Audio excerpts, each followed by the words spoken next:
ahli sunnah dalam masalah takdir, atau seorang muslim dikatakan beriman kepada takdir Allah kalau dia memenuhi 4 perkara. Kalau dia meyakini 4 perkara dan mengumpulkan 4 maratib, 4 martabat dari martabat takdir itu. Yang pertama, dia harus mengimani bahawa Allah telah mengetahui segala sesuatu. Allah mengetahui segala sesuatu. Nah, sebelum terjadinya dan setelah terjadinya, yang mustaqbal, yang akan datang maupun yang telah lalu. Dan Allah Maha tahu apa yang tidak terjadi.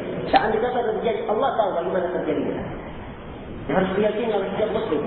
Dan ini tingkatan yang pertama dari tingkatan takdir. Dia harus mengetahui segala sesuatu itu dengan ilmu Allah, tidak keluar dari ilmu Allah Subhanahu wa Ta'ala.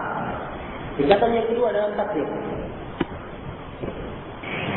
dia harus mengimani bahawa segala sesuatu yang terjadi di muka bumi ini, atau segala sesuatu yang terjadi, itu semua telah ditulis di dalam Allahul Mahfuz.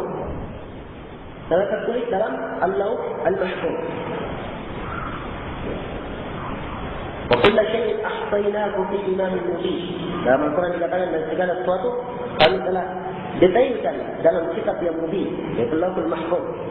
Ma asaba min musibatin fil ardi wa la fi anfusikum illa fi kitab. Tidaklah ada musibah yang menimpa di bumi, tidak pula pada diri kalian kecuali dalam kitab, di dalam Allahul Mahfuz. Dan dalam hadis Abdullah bin Amr bin Auf, Rasulullah sallallahu alaihi wasallam bersabda, كتب الله مقادير الخلائق قبل أن يخلق السماوات والأرض ب50,000 سنة وكان عرشه على الماء. Allah telah menulis takdir makhluk sebelum diciptakannya langit dan bumi. 50,000 tahun sebelum diciptakannya langit dan bumi, takdir makhluk sudah ditulis. Sudah ditulis. Dan arsy Allah di atas air. Nah, jadi ini tingkatan yang kedua. Seorang harus mengetahui, martabat yang kedua, seorang harus mengetahui, mengimani bahawa segala sesuatu yang terjadi itu telah ditulis oleh Allah dalam Lauhul Mahfuz. Kemudian yang ketiga, dari keimanan kepada takdir, dia harus mengimani bahawa segala sesuatu yang terjadi di alam ini semuanya itu dengan kehendak Allah Subhanahu wa Ta'ala. Tidak keluar dari masyiatillah, tidak keluar dari kehendak Allah Subhanahu wa Ta'ala. Nah, kemudian yang keempat, dari keimanan kepada takdir, seorang muslim harus mengimani, meyakini bahawa Allah Subhanahu wa Ta'ala telah menciptakan segala sesuatu. Segala sesuatu yang terjadi ini semuanya adalah ciptaan dan makhluk Allah Subhanahu wa Ta'ala. Ini 4 perkara. Dengan ini dikatakan seorang muslim beriman kepada takdir, kalau dia mengimani 4 perkara ini. Yang pertama, dia harus mengetahui bahawa segala sesuatu yang terjadi itu tidak keluar dari ilmu Allah. Kemudian dia harus imani bahawa segala sesuatu yang terjadi telah tertulis dalam Allahul Mahfuz. Kemudian yang ketiga, dia harus tahu bahawa segala sesuatu yang terjadi semuanya itu dengan kehendak Allah Subhanahu wa Ta'ala. Kemudian yang keempat, dia harus mengetahui, mengimani bahawa segala sesuatu yang terjadi itu adalah ciptaan Allah Subhanahu wa Ta'ala. Kalau paham 4 ini, maka dia selamat dari bid'ah qadariyah dan jabriyah di dalam masalah ini. Iya. Nah, selamat dia dan dia berada di atas akidah yang benar dalam masalah takdir. Nah, begitu terjadi suatu perkara, kali katakan ini semuanya adalah ketentuan dari Allah. Allah telah mengetahuinya, telah tertulis dalam Allahul Mahfuz. Nah, baik, ini rincian dan sifat ahli sunnah wal jamaah dalam masalah takdir. Dan Imam Al-Barbahari menyebutkan ini. Jadi setelah pembicaraannya, beliau sebutkan beberapa tingkatan ini yang beliau tekankan. Apa yang dilakukan oleh hamba tidak keluar dari ilmu Allah. Segala sesuatu itu dengan ketentuan Allah sudah ditetapkan. Kemudian Allah yang menciptakan segala sesuatu. Allah yang menciptakan segala sesuatu. Dan dipahami juga bahawa semuanya itu dengan kehendak, dengan qada Allah Subhanahu wa Ta'ala, dengan kehendak Allah Subhanahu wa Ta'ala. Jadi 4 tingkatan. Dari tingkatan takdir, siapa yang mengumpulkan 4 perkara ini, dia dikatakan beriman kepada takdir. Beriman kepada takdir. Baik. Kemudian kata beliau rahimahullah dalam poin yang ke-63, والتكبير على الجنائز أربع، وهو قول مالك بن أنس، سفيان الثوري، الحسن بن صالح، مثال yang kita sebut ya, Hasan bin Salih Al-Haythami, وأحمد بن حنبل والفقهاء، هكذا قال رسول الله وهكذا قال رسول الله صلى الله عليه وسلم. Iya. Kata beliau, takbir pada salat jenazah itu ada 4 kali takbir. Dan ini pendapat Imam Malik, Sufyan Ats-Tsauri, Al-Hasan bin Salih, Ahmad bin Hanbal dan para ahli fikih. Dan demikian yang dikatakan oleh Rasulullah sallallahu alaihi wasallam.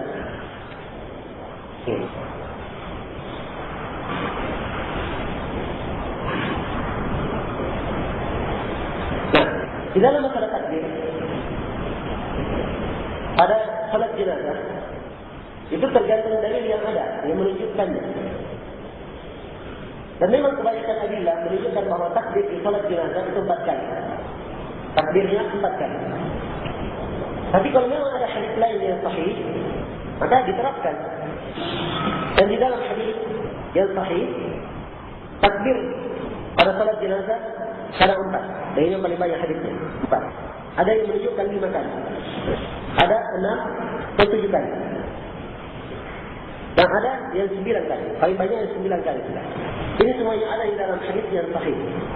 Disahihkan oleh Syekh Al-Albani dalam Ahkamul Janaiz. Iya. Demikian takbir itu dalam salat jenazah.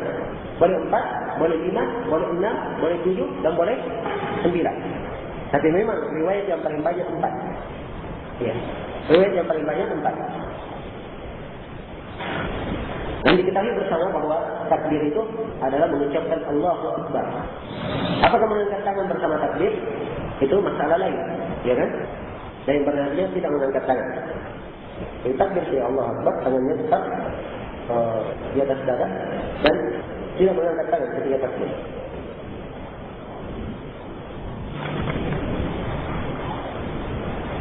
Kemudian kata beliau rahimahullah, saya tak tahu sisinya kenapa dimasukkan ini oleh Imam Al-Barbahari, bantahan terhadap siapa. Bagaimana kita uraikan bahawa beliau kan, para ulama ahli sunnah, dia memasukkan sesuatu dalam buku akidah, itu ada bantahan pada sebagian kelompok. Nah, mungkin ada yang mengingkari hal tersebut di zaman beliau, sehingga beliau menetapkan bahawa takbir terhadap jenazah itu, dia salat jenazah 4 kali. Kemudian kata beliau rahimahullah, wal imanu bi anna ma'a kulli qatratin malakan yanzilu min as-sama' hatta yada'aha haitsu amarahu Allah azza wa jalla. Kita mengimani bahawa bersama setiap qatrah, bersama setiap tetesan embun, ada seorang malaikat yang min as-sama', turun dari langit hatta yada'aha, sampai dia letakkan haitsu amarahu Allah azza wa jalla, pada tempat yang Allah memerintahkan dia dengannya. Nah, ini kata Syekh Khalid Ar-Razdari, ini dari perkataan Al-Hasan Al-Basri. Iya.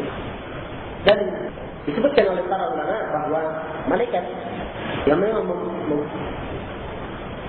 diwakilkan dan tugasnya untuk menurunkan qatrah, embun dan lain-lainnya, menempatkannya tumbuhan, itu adalah Mikail. Dan Mikail, nama Mikail itu disebut di dalam 2 istisqa dalam Sahih Muslim, ketika istisqa dari salat Lail, Allahumma rabb Jibril wa Mikail wa Israfil fatir as-samawati wal ardh alif al-syahadah tahkum baina ibadika fi makan fi yakhtalun, sampai akhir doa. Disebut ya Allah, Rabbnya Jibril dan Mikail. Penetapan Mikail. Nah, kemudian kata beliau rahimahullah, wal iman bi anna an-nabiy sallallahu alaihi wasallam hina kallama ahla al-qalib yawm badr ay al-musyrikin kanu yasma'una kalamah. Dan kita beriman dan mengimani bahawa Nabi sallallahu alaihi wasallam ketika beliau berbicara kepada ahli al-qalib itu, maksudnya qalib itu adalah lubang besar. Iya. Di perang Badar ketika kaum musyrikin yang jumlahnya banyak, mereka kalah, korbannya banyak. Ketika ditanam, maka dibuatkan lubang besar. Lalu mereka dilempar ke situ, dimasukkan. Maka ketika mereka sudah berada di Qalib, Nabi SAW berbicara kepada mereka. Ini yang diinginkan. Nabi ketika berbicara kepada ahli Salib di hari Badar, yaitu kepada kaum musyrikin, kanu yasma'una kalam. Mereka mendengar ucapan Nabi. Mereka mendengar ucapan Nabi. Nah, disebutkan di bawah di ta'liq Syekh Khalid, sebagaimana dalam Sahih Muslim dari hadis Anas bin Malik, sesungguhnya Rasulullah SAW meninggalkan orang yang terbunuh di perang Badar 3 hari. Selama 3 hari. Setelah itu beliau datang, lalu berdiri di atasnya, lalu beliau berteriak kepada mereka, Ya Abu Jahal bin Hisham, wahai Abu Jahal bin Hisham, Ya Umayyah bin Khalaf, wahai Umayyah bin Khalaf, Ya Utbah bin Rabi'ah, Ya Syaibah bin Rabi'ah. Sebut nama-nama pempalan Quraisy yang tewas waktu itu. Alaysa qad wajadtum ma wa'ada rabbukum haqqan? Dan kalian telah mendapatkan apa yang dijanjikan oleh Rabb kalian sebagai sesuatu yang benar. Ini pada wajadtum ma wa'adani rabbi haqqan. Sebenarnya saya telah mendapatkan apa yang dijanjikan oleh Rabb kepada sebagai sesuatu yang benar. Fasami'a Umar qala Nabi sallallahu alaihi wasallam. Umar mendengar sabda Nabi sallallahu alaihi wasallam ini, lalu Umar berkata, Ya Rasulullah, wahai Rasulullah, kaifa yasma'un? Bagaimana mereka mendengar? Wa anna yujibu? Bagaimana mereka bisa menjawab? Wa qad jayaku. Wa qad jitu. Dan mereka sudah menjadi bangkai. Dan sudah menjadi bangkai. Maka kata Nabi wallazi nafsi biyadihi, dari yang jiwa meraih tangannya, ma antum bi asma' lima aqulu minkum. Tidaklah kalian lebih dengar terhadap apa yang saya ucapkan dari mereka. Maksud mereka ini sangat mendengar apa yang saya ucapkan. Walakinnakum la yaqdirun ayyuhum. Akan tetapi mereka tidak mampu untuk menjawab. Tsumma umira bihi fasuhib. Kemudian setelah itu diperintahkan kepada mereka diseret, fa'ulqu fi qalib Badar. Maka mereka pun dilemparkan dalam qalib Badar. Nah, baik. Di sini ucapannya Nabi sallallahu alaihi wasallam, sisi penekanan yang disebut kalimat berbahari. Dalam kejadian ini kita imani khusus dalam kejadian ini. Jadi orang mati itu mendengar suara yang berucap kepadanya. Ini khusus pada kejadian Nabi sallallahu alaihi wasallam. Ketika berucap kepada kaum musyrikin yang mati di perang Badar. Adapun perkataan sebagian orang bahwa kalau kita datang ke kuburan misalnya, berziarah ke kuburan, orang yang dikubur mengetahui siapa yang datang berziarah. Kemudian orang yang dikubur yang mendengarkannya dan apa yang diucapkan, ini semua dari perkara yang salah. Ada memang sebagian riwayat mengatakan bahawa orang yang berziarah diketahui oleh orang yang dikubur. Ada sebagian riwayat, tapi hadis-hadisnya lemah.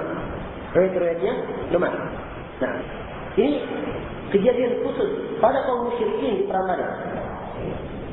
Nah, pada kaum musyrikin di perang Badar khusus dan tidak terjadi pada yang lainnya. Adapun yang lainnya dari umum menunjukkan bahawa kalau sudah mati terus mereka tidak mendengar. Nah, mereka tidak mendengar ya berdasarkan adillah yang lain tentang hal tersebut. Ya. Baik. Kemudian kata beliau rahimahullah, wal iman bi anna ar-rajula idza marida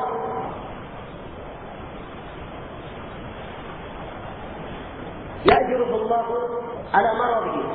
Dan kita beriman bahawa seorang lelaki apabila dia sakit, maka dia akan mendapatkan pahala. Allah akan memberikan pahala untuknya terhadap sakitnya tersebut. Jadi seorang kalau sakit, itu akan mendapatkan pahala dari sakitnya tersebut. Ini kita imani. Sebab dalam hadis riwayat Bukhari dan Muslim dari Abu Sa'id atau Abu Hurairah, beliau berkata, "Ma min mu'minin tusibuhu nasabun wala wasabun wala hammun wala dhammin wala hazanin hatta ash-shawqatu tushaquha illa kaffaratun li dhunubihi."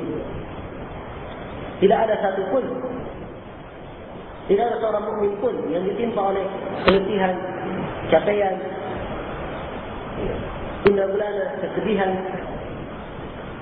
sampai kalau ia disengat duri pun, ditusuk duri pun, itu adalah penggugur dosa-dosa.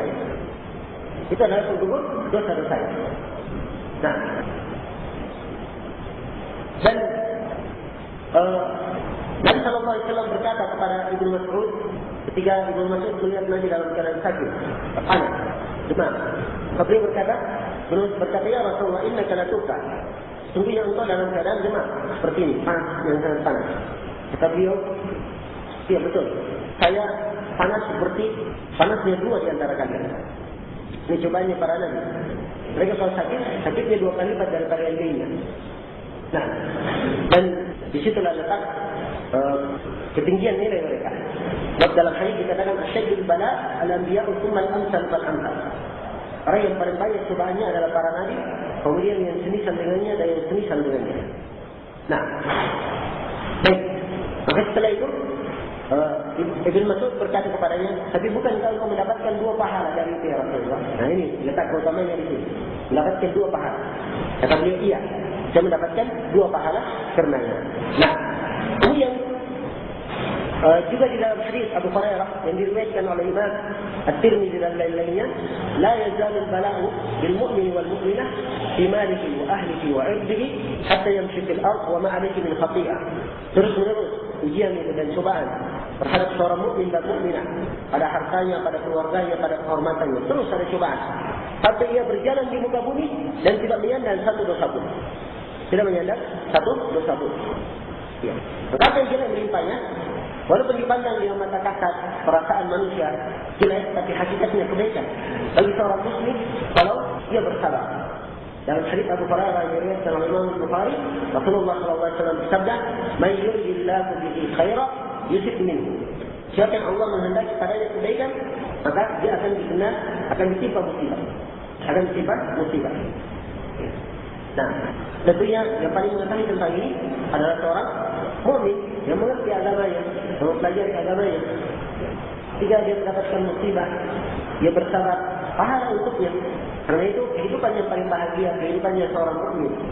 Nabi sallallahu alaihi wasallam bersabda, dalam hadis riwayat Muslim, "Ajaban li amril mu'min, ajaban li amril mu'min, inna amrahu kullahu khair." Betapa menakjubkannya perkara seorang mukmin. Sungguhnya perkaranya semuanya baik. Wa laysa dzalika li ahadin illa lil mu'min. Dan ini tidak dimiliki oleh seorang pun kecuali hanya seorang muslim yang memilikinya, seorang mukmin yang memilikinya. Bagaimana itu? Kenapa bisa? Semua perkaranya baik. In asabat sarra syakar, fakana khairan lah.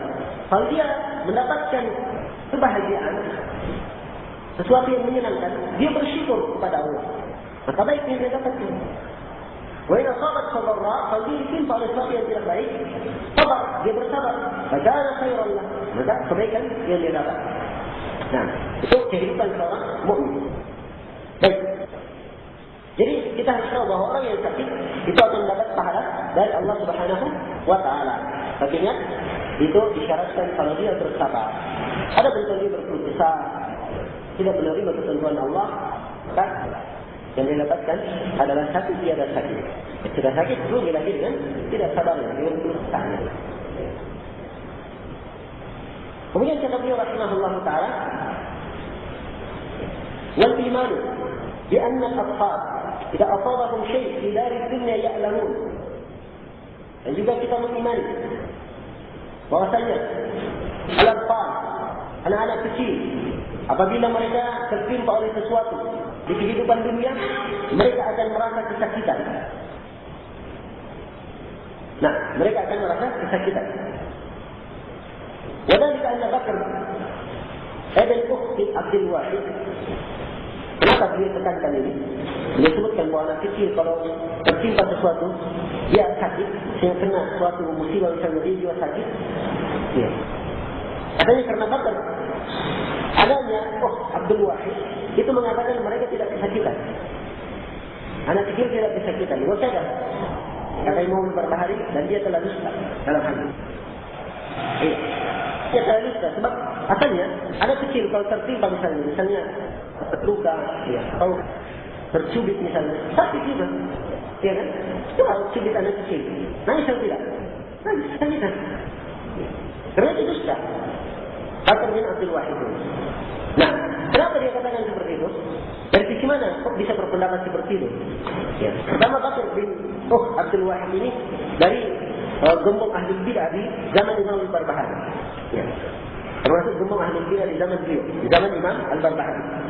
Dalam biografinya di Lisanul Mizan disebutkan bahawa dia ini mengatakan anak kecil itu tidak kesakitan. Kalau dia anak kecil juga kesakitan, maka Allah itu zalim katanya. Allah itu zalim. Ya. Andai kata anak kecil kesakitan, belum tahu apa-apa, lalu merasakan sakit, berarti Allah itu zalim.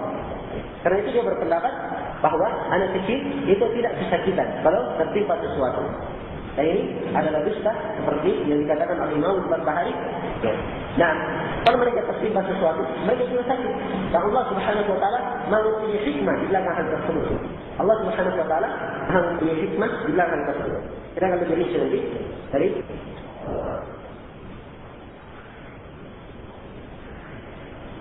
ucapan Imam Al-Barbahari. Kata beliau, wa'ala, ketahuilah dalam poin yang ke-69, wa'ala annahu la yadkhulul jannata ahadun illa bi rahmatillah. Ketahuilah bahawa tidak ada seorang pun yang masuk surga kecuali dengan rahmat Allah. Wa la yu'adzibu Allahu ahadan illa bi dhunubihi. Biqadri dhunubihi. Dan tidaklah Allah menyiksa seorang pun kecuali dengan dosanya, sesuai dengan kadar dosanya.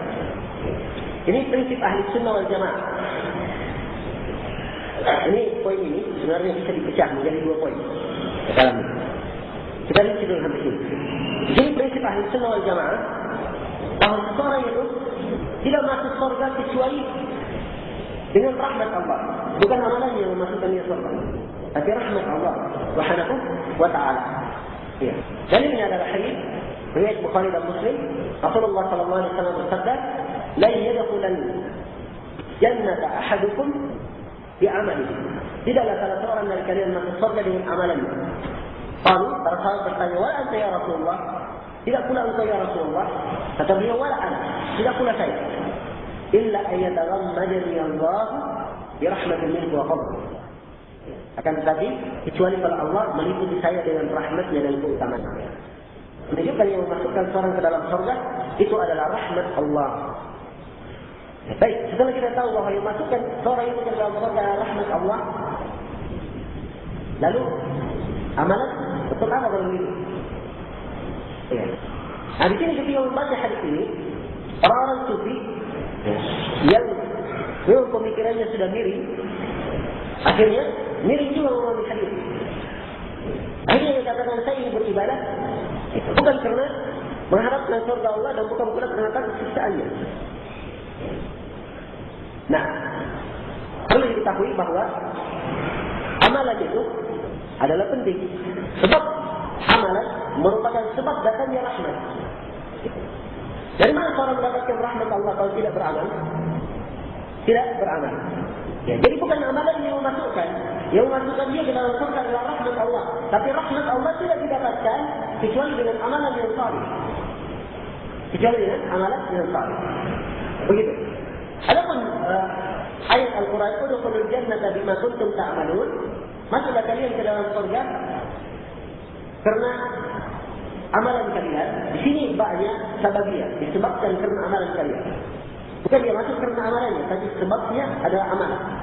Yang memasukkan dia dalam surga adalah rahmatnya Allah. Ya. Sebabnya dia mendapat rahmat adalah dengan amalannya. Sebabnya dia mendapat rahmat adalah dengan amalan Allah Subhanahu Wa Taala. Ini prinsip ahli sunnah wal jamaah yang diselisihi oleh ahli bidah dalam masalah ini. Orang-orang Mu'tazilah mereka mengatakan bahawa orang itu wajib masuk surga karena amalannya. Itu pendapat Mu'tazilah. Dia harus mendapatkan balasan atau upah dari amalannya. Tapi ahli sunnah mengatakan seorang itu masuk surga karena rahmat Allah. Rahmat Allah didapat dengan amalan.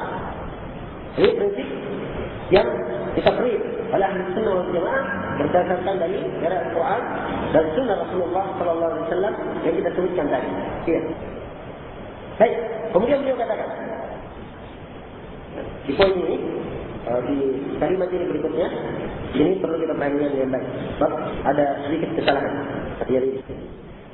Kata Imam Al-Barbahari rahimahullah, "Walau addaba Allah ahla as-samawati wa ahla al-aradin, birrahum wa fajirahum, addabahum ghaira zalimin lahum." Andai kata Allah menyiksa penduduk langit dan penduduk bumi, yang baiknya maupun yang fajirnya, addabahum, mereka disiksa oleh Allah غير ظالم لهم. Allah tidak menzalimi mereka. La yajuzu an yuqalu lillahi tabaraka wa ta'ala annahu zalim. Tidak boleh dikatakan bahwa Allah tabaraka wa ta'ala itu zalim. Innama yadlim, sungguhnya orang yang berbuat zalim itu man ya'khudh ma laysa lahu, orang yang mengambil apa-apa yang bukan miliknya.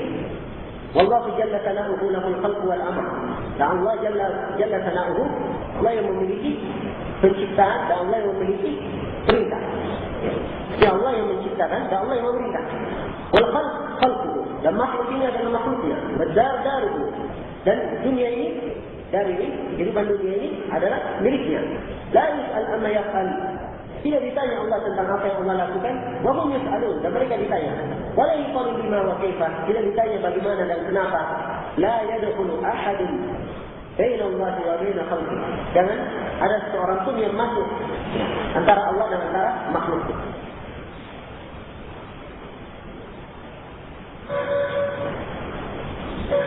Ya. Baik. Di sini tentang masalah afdhul kezaliman. Harus dirinci antara perkataan ahli sunnah dan ucapan orang-orang al-jabriyah dalam masalah ini. Orang-orang al-jabriyah dari kalangan al-asy'ariyah dan orang-orang jahmiyah.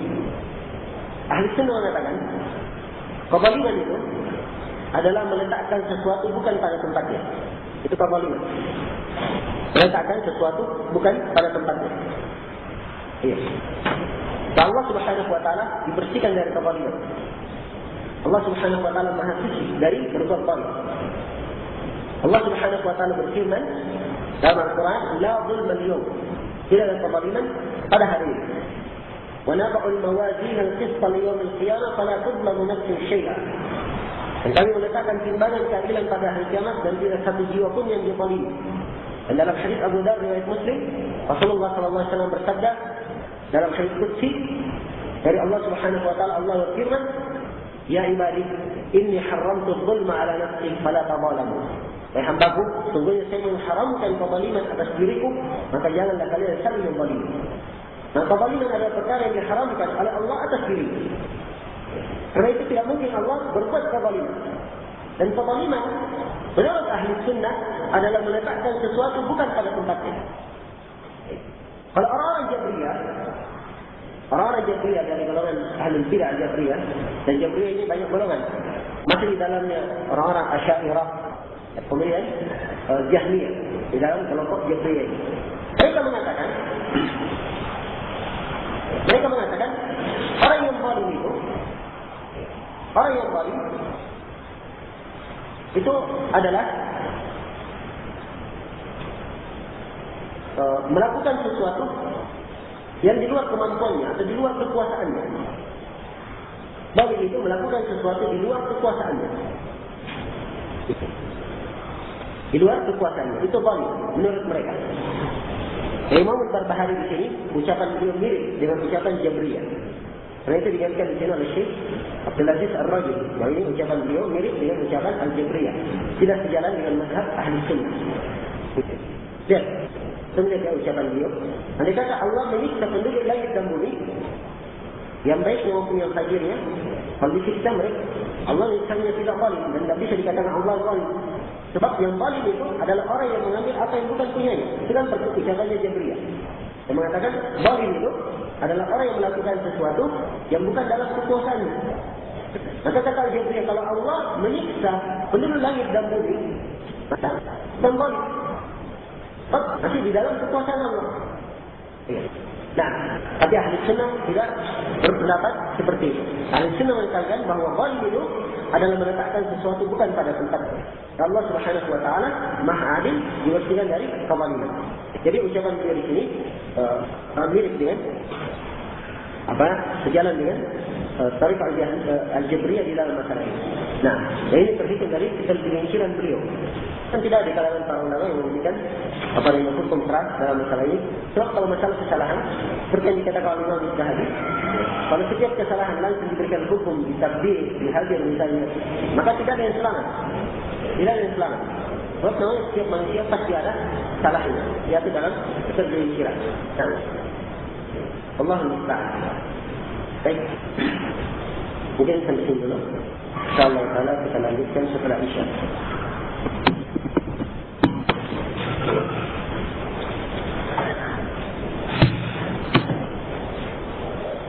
Tentang masalah besok, apakah masih ada kelanjutan atau tidak? Nah, sementara kita usahakan. Saya ingin berasanya dari sini, ustaz-ustaz di sini, inginkan besok ada di penutupan daurah, kita bisa mendapatkan nasihat dari sebagian masyayikh dan sebentar lagi diusahakan. Terima kasih dan bisa insyaAllah ta'ala. Kalau misalnya ada